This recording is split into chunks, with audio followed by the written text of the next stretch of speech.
tell me more about, you know, the changing of your mind. Tell me more about, you know, you're working at that gas station. You know, we already have a pretty good idea of what, you know, who Craig was, right?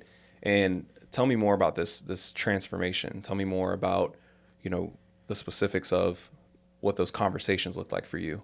Okay. A little bit emotional. Okay.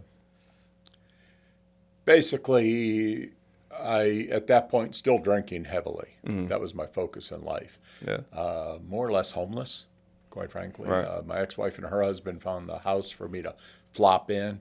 I was doing work for them to pay child support, to pay it off. Living in a car sometimes that my dad helped me buy. So, you know, nothing to stand up the next morning and say, I'm real proud of what I'm doing. Yeah. Decided I didn't want love anymore. So I met a girl in a bar, and not very attractive, not a very nice person, and started hanging out with her and got her pregnant, quite frankly. And that really just blew my mind. I'm like, crap, I'm a crappy father now. Now I'm going to have another kid.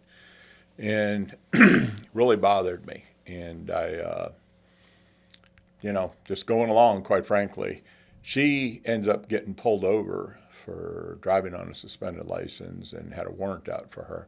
And she was smoking pot and drinking while she's pregnant. And so I went and still drinking, still being me, went and met with the judge, which I found out you can't walk into their chambers and start yelling at them. They don't appreciate that. It was Judge Buck Curtin, actually, which we're friends now. Oh. And I told him the story, and he sentenced her to jail until the baby was born.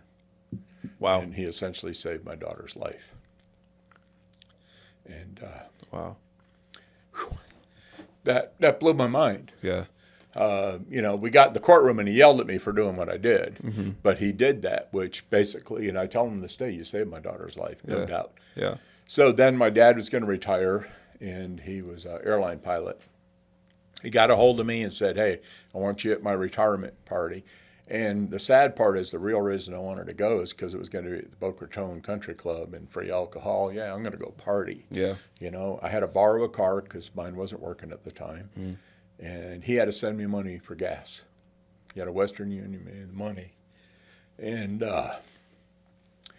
the whole time down there, I was driving, and I was just, my head.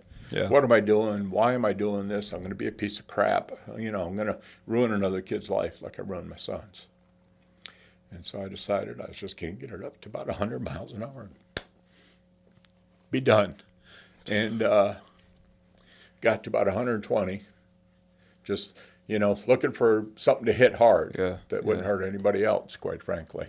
And they kept putting the guardrails in front, so you can't do that. And so I made it all the way to Boca. Yeah. And the next day was his retirement party. And I was there drinking, you know, and getting drunk. And my aunt came up to me and said, you know, hey, we're worried about your drinking. So I told her to worry about something that affects her. Mm-hmm. Sometime shortly after that, my brother walks up to me and goes, hey, tomorrow, let's go to the beach. Let's chase women, get drunk, have a good old time. Yeah. You know, like the old days. Yeah. And I looked him dead in the eye and said, I'm never going to drink again. I've never touched a drop since that moment.